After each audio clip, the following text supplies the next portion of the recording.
My name's Daniel. I'm happy you're here. Sorry that it's like the Friday right before break, but hopefully you all will be here an hour and a half tops today, and then you can get on with your afternoons and hopefully get on with some well-deserved rest. Um, as you just heard, we are recording this session today, but we're just recording like my lecture bits of it. So those of you, none of your faces we on camera, any questions or comments or things like that, we'll cut out of the edit. We're just trying to put all the content up on our YouTube. So we also have a weirdly zoomed in angle of me today for those of you online. So apologies. I'm going to try and not like walk too far to the left or right and get out of the camera. But so if you all in the room see me just like weirdly standing in place, that's why. If you could give me the next slide there, Jordan. So I know a lot of you are probably attending for maybe some credits or professor offered you extra credit or something like that, or maybe you're just really excited to attend 4 of these and get a certificate of completion, which if you're only finding out about that now, sorry, I mean, this is the last one. So, but please make sure to stay to the end of the workshop today, and we'll put a QR up on screen with a little survey for you. We'd love if you want to give us any feedback, what we did good, what we did bad, etc. But even if you don't want to do that part, get to the bottom of that thing and put your name and email. And that's how we'll know you're here and we'll know to set up the credit and everything like that. For those of you specifically here for Sona credit, if you're not signed up through the Sona system, you won't know to add your credits, right? So please make sure you're signed up for the Sona system. And if you're not, just shoot me an email and we can add you, manually on the back end. Jordan and I will take care of that. Next slide, please. Just starting off today, this is our goal setting and time management. This is like a mental health workshop, I guess. Goal setting and time management is probably the least mental healthy of the topics that we address, but still, when we do our breakout groups, we invite you to be respectful towards one another, acknowledge that people have different opinions and experiences, etc. Like I said, we're recording this, but your privacy will be protected. We're going to cut out all that part out of the lecture stuff. Taking breaks, please feel free to take breaks as you need. Those of you that are in here, the restrooms are right outside this door to my right, your left.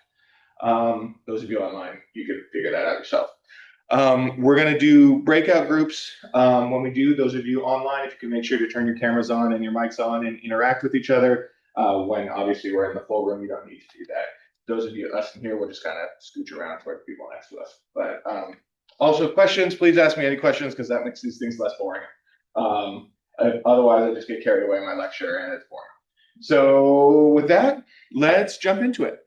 I think the first thing I want to do is get us into some small groups just so we can introduce ourselves, get to know each other just a little bit. And then I want to know, like, what are the common time management pitfalls, right? I think all of us have different challenges, but I bet a lot of the challenges overlap too. So I want to spend just a few minutes in small groups, kind of getting everybody to talk to each other, get to know the people around you, and then also let's talk about what are the time management problems we run into so I can try and address those as they go along today. So those of you in here, feel free to scooch together with people close to you, groups of like 3 or 4-ish. Those of you online, Jordan's going to send you a breakout room request right now. All right. Thanks, everybody. The biggest thing that I think matters here when we talk about time management, right, is like rest and prioritization, right? And I think that I'd like to include this Genesis verse here, right? Because God is resting, right? Our days are so filled, right? And in fact, you probably came to this lecture, right, because your days are filled, and you want to find better ways to fill more of your day. And I promise I will help you do that, right? But like a big piece of this, if you could give me the next slide, Jordan, is that, sorry, somebody's randomly calling me, that like even with the best time management, we can't necessarily get everything that we want to get done in the day, right? Like, and that there are really only 24 hours, and that the more that we try and push ourselves past our limits, like the more that like we end up being inefficient or we end up procrastinating or things like that, right? Stuff that actively harms your time management, right? I used to like always struggle with like forcing myself to do stuff, especially around finals time. Also, like that's why like effective time management means not doing more with less, but it means like focusing on those important things and finding the important like balances in your life that are going to help you like be the most efficient with your time rather than like just shoving all kinds of stuff in, right? And so a big way we could start with that, I'm going to introduce the idea of Dr. Dan Siegel has this idea of a healthy mind platter. So this is on page 2 in your workbooks. It's also on the next slide if you can give me the go in. Um, this goes to exactly what you were saying about balance, right? Basically, Dan Siegel's a smart neuropsychologist, dude, or whatever. He proposes that there are these different, there's 7, I think, 1, 2, 3, 4, 5, 6, 7 different types of time that we need to engage in some amount of proportionality to each other in order for us to succeed optimally, right? So that everything we do better, we accomplish more in less time if we make sure we check off all these boxes, right? And so the main ones are things like focus time. That's what you're going to think of the most when you think of like time management, right? It's getting work done. So academic work or work at your job or whatever else that you're trying to take care of, like accomplishing tasks. That's the time you need to really focus on, right? He also, the next one that I have listed here, they're all on here as well, but starting in the middle there, is playtime, right? So playtime is having fun. Like it's sort of the opposite of working sometimes. Hopefully sometimes your work is fun, but like most of the time that's why they call it work. That's why they pay you for it, is because it's not fun, right? Um, and so we also have connecting time, which is sort of like being with other people. Oftentimes, playtime does involve that, right? You know, you go out to dinner with your friends or something like that, right? But it doesn't have to, I suppose. Um, then you have things like physical time and sleep time, right? Just taking care of your body's needs, right? So physical time, what like workouts are you doing? Hopefully, but like maybe we're not all getting to the gym, but at least are you getting out there and walking, moving around a little bit? I think too falls in there is like um, just eating, I think falls into that same category, taking care of your body, right? I think that this goes to what you were saying about scheduling out your day and then something falls apart, right? Like all of a sudden you get a flat tire or something, or all of a sudden the lecture goes long in one class or something like that. And I don't have time to eat lunch anymore because I packed my day in too tight, right?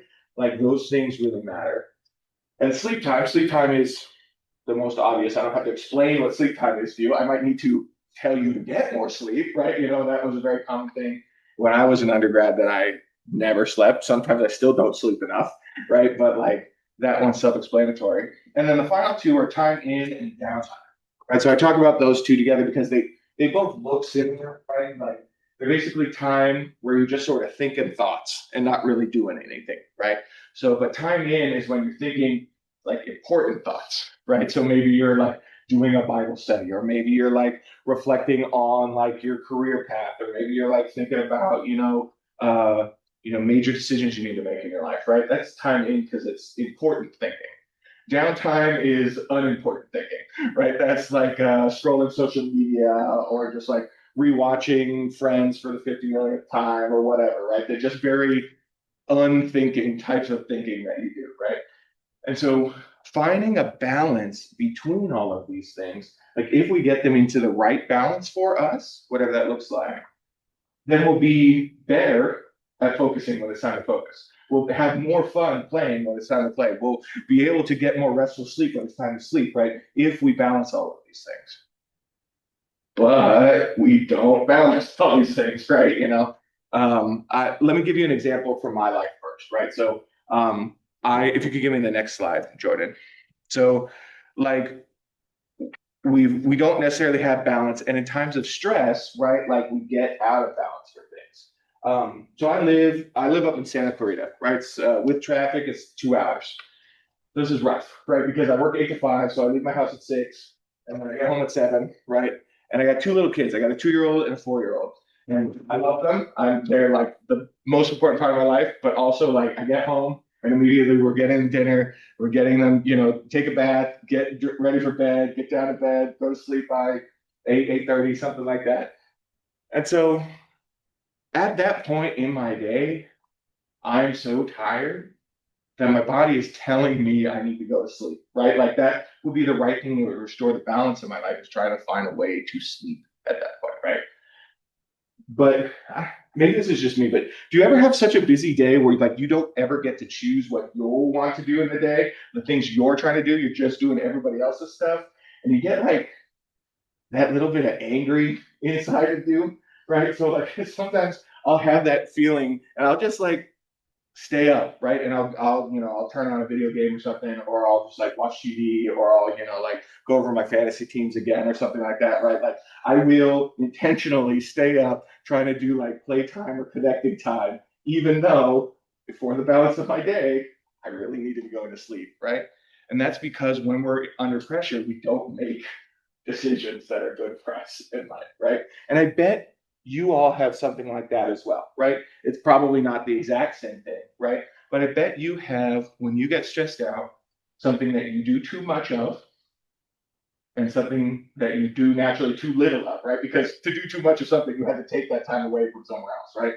So maybe some of you are like workaholics, right? When it gets time, you're just going to do all focus time, and you think that would be a good thing, right? But if you're just doing all focus time and never taking any breaks or rest, like your focus is actually going to wane as you're trying to force yourself through, right? And you're going to become like a zombie with no connections to any of your friends or family or anything like that, right? Or maybe some of you too much playtime, too much connecting time, right? You're going out and doing fun stuff when you really ought to be studying for that midterm. Or, I think the downtime one is obvious. There's a lot of people that just like spend too much time scrolling, right? I think my brother is a big one for the sleep time, right? When like the going gets tough, Michael just goes to sleep. Like, and sometimes you do that, right? Everything's too overwhelming. I'm just take a nap, right? So I bet you all have your own things. So we're gonna do another breakout here. I'd love for us to kind of get back in the groups and just like kind of talk a little bit about like what areas when you get stressed out, what do you take too much time away from, and what do you spend too much time doing, and then like how is that working out for you? And I assume the answer for how is that working out for you will generally be, could be better for a lot of us, right? So let's go ahead and Jordan reopen those breakout groups online, and then those of you in here, go ahead and get started discussing. That brings me to my idea of external aids. So I promise I'll show how this is connected. It's a little bit roundabout, but mostly I've been telling you there's no good way to time manage better because you can't really time manage your way out of the 24 hours a day, et cetera, right? And that is true, obviously. That's why I said it. But I think one of the things you can do is make whatever it is you're thinking about not your problem, right? So like you're probably got a million things in the back of your head right now. You gotta text so and so back. You gotta like send that email. You gotta like get that assignment done. You gotta like follow up about like plane tickets or whatever, or checking for your flight if you're going home this week or whatever, right? It's all in the back of your brain. That's increasing what we call your cognitive load. It's taking up brain space for you, right? And the more we're under a cognitive load, the more working memory is used up, and we make more errors in our day to day because our mind is distracted, right? Even if it's not on the forefront of your mind, it's somewhere in there using up resources, right? You know how you open up your phone sometimes and you close all the apps, or you're on your browser, you got to close all the other tabs because your computer's running really slow? That's the same thing that's going on in your brain in a metaphorical sense, right? And so one way we could time manage easier, make ourselves more focused on the things we're doing, more successful at the things that we're doing in the time we have to do them, is to externalize those kinds of things, right? So I am a big Google Calendar person. It doesn't matter what type of electronic calendar you use your iCalendar, use your Google Calendar, use your whatever calendar, right? But I would encourage you to use an electronic calendar of some form, right? Everybody's got those really cute planners you can buy them, especially if we're about to roll around in January. You're going to set a New Year's resolution. I'm going to buy this new calendar. I'm going to use it all the time, right? Please don't. It's 2025. Don't buy a physical calendar, right? Use an electronic calendar, right? And the reason I say use an electronic calendar is because then you don't even have to remember to check your calendar because your phone will give you a push notification whenever it is that you need to do the thing that you need to do, right? And so I want us all to, as an exercise right now, everybody get out your phones and I want you to put something in your calendar that is not currently in your calendar, right? So maybe you're thinking about something that you need to do later. Just put it in as a reminder on your reminders app. Put it in your calendar, right? If you really can't think of anything, Put in whatever you decided to do to balance your time. That's why I make you think of a thing to balance your time. Put something in your calendar right now and then actively forget about it, because your phone will tell you when you have to deal with that again, you don't think about that anymore. And that's one way that you can really get yourself a lot more focused and a lot more present in the moment that you're in, rather than being stuck like trying to think about all the stuff that you got to think about, right? So now I'm just sort of vamping while I give you time to put stuff into your calendars. Everybody feeling good on this? Okay. So those are the main techniques I have for you to just actively time manage, right? And those being like balance out your time so that when they're in good balance, you're most efficient in the times that you're using, and use external aids so that you're not got other things going on in the back of your mind make you inefficient with your day, right? But that still doesn't mean like we're going to have more than those 24 hours in a day, right? That still doesn't mean we can turn into superheroes somehow and just get everything done, right? And so I want to transition from our time management bit a little bit to the goal setting, right? Because this is a time management and goal setting workshop today. And I think the goal setting and time management go hand in hand, because we have to figure out the ways in which we can like prioritize, because even though with the best time management, we can't get everything done. You could give me the next slide, Jordan. So in Philippians, right, this is actually my confirmation verse. I'm Lutheran and we had like big confirmation ceremony. And my mom thought I should read this more, apparently, because maybe I was bad at it. But Philippians 4:8-9, finally, beloved, whatever is true, honorable, whatever is just, whatever is pure, whatever is pleasing, whatever is commendable, if there's any excellence and if there's anything worthy of praise, think about these things. Keep on doing the things that you have learned and received and heard and seen in me, and the God of peace will be with you. Right? Focus on what is good. Focus on what is important, right? And so if you could give me the next page. This comes to the idea of a couple, well, it's actually a couple of ideas, right? In psychology, there's this idea called cognitive dissonance, right? It's when what we're doing with our day doesn't match what we value with our day. This goes right back to, as we were saying, like losing time for like God amidst all of our time management stuff, right? I think, again, I said I was going to bring it back around, I'll bring stuff back around. Like when we lose track of those things that are important to us, and when we spend our day just doing other stuff, we feel gross inside sometimes. And maybe you don't even notice it. Maybe it's on an unconscious level, right? But you have more stress, you have more anxiety because your thoughts and your actions aren't lining up together, right? And so that's one of the reasons why finding ways to set goals that are in line with our values really can help us just feel better and do better, right? Another reason is, if you could give me the next slide, is more from like an existential philosophy point of view, right? And so Soren Kierkegaard is a famous Christian existentialist that is a favorite of mine because he's Lutheran as well, just like me. But like he talks about this, right? This quote here is from him. I see it all perfectly. There are two possible solutions. One can either do this or that. And in my honest opinion, my friendly advice is do it or do not do it. You will regret both, right?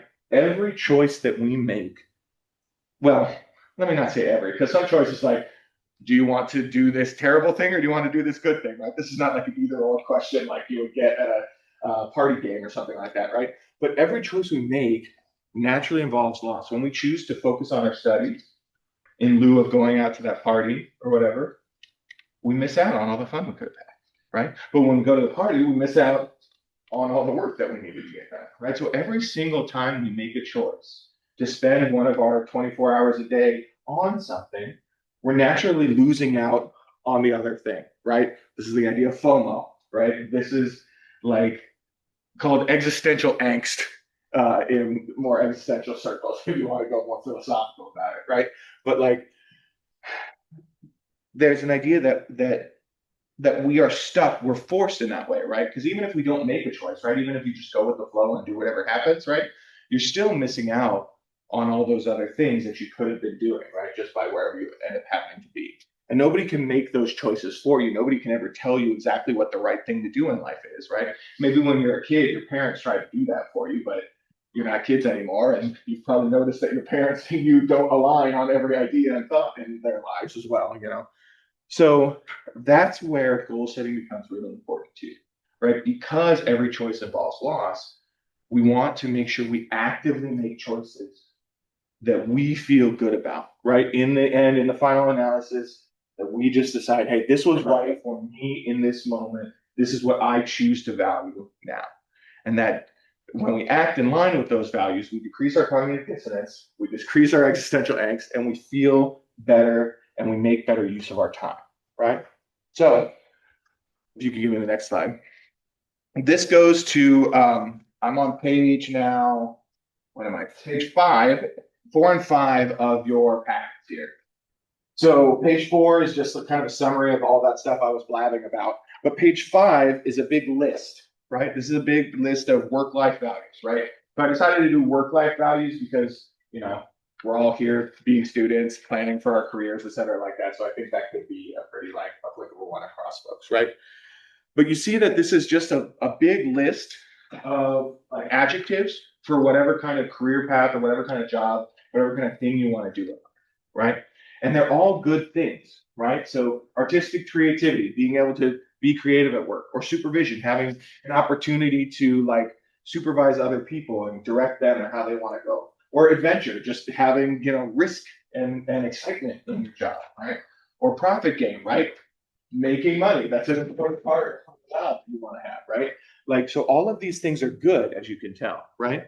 So I'm going to ask us to split back up into our groups in a few moments. And I want us to all go through these things.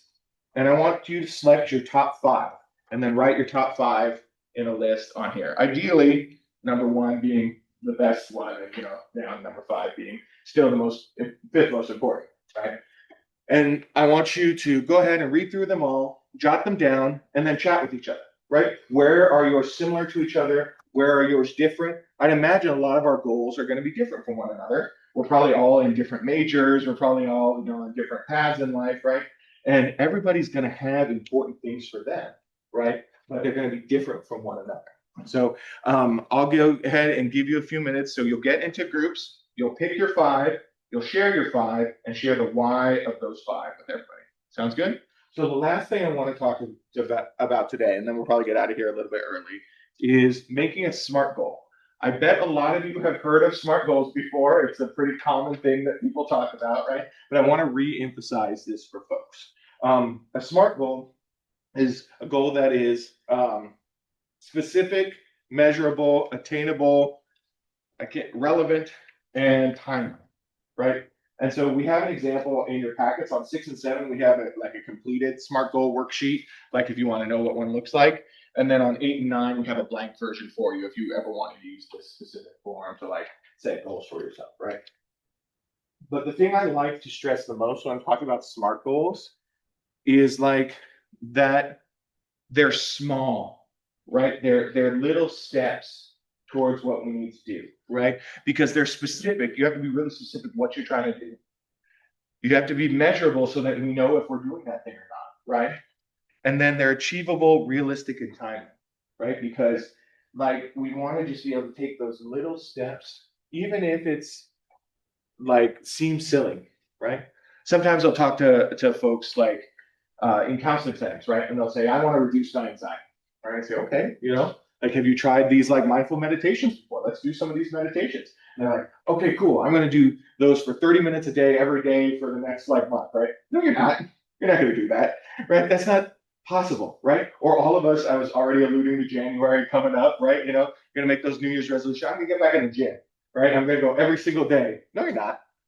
And then it's going to fall off, right? And then the second you fall off of that goal, you sort of get this whole, my streak's ruined now. You know, like this happens with like dieting a lot of times too, right? You know, I messed up.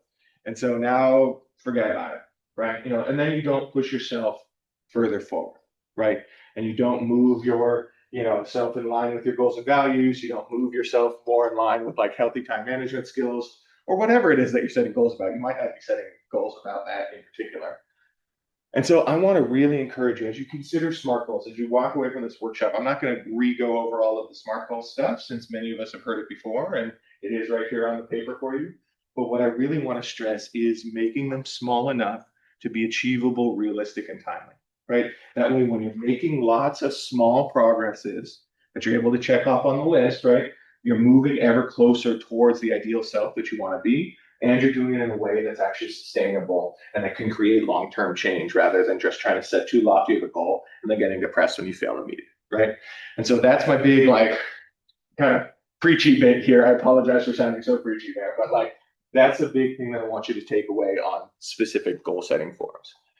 So with that, we'll wrap up for today. If you could give me the next slide. I want you to think about, we're not going to do this as a discussion, we'll do this individually, but I want you to think about one thing I talked about today and go do it, right? I already made you put something in your calendar, so I guess that already counts, right? But like, just like I talked about those SMART goals, those specific measurable goals, right? I want you to think about something you learned today or something you were reminded of today and try and put that into practice in your life. Say, let's make a time frame within the next 3 weeks, right? Because that's the end of the semester, right? That's a normal, timely amount of time.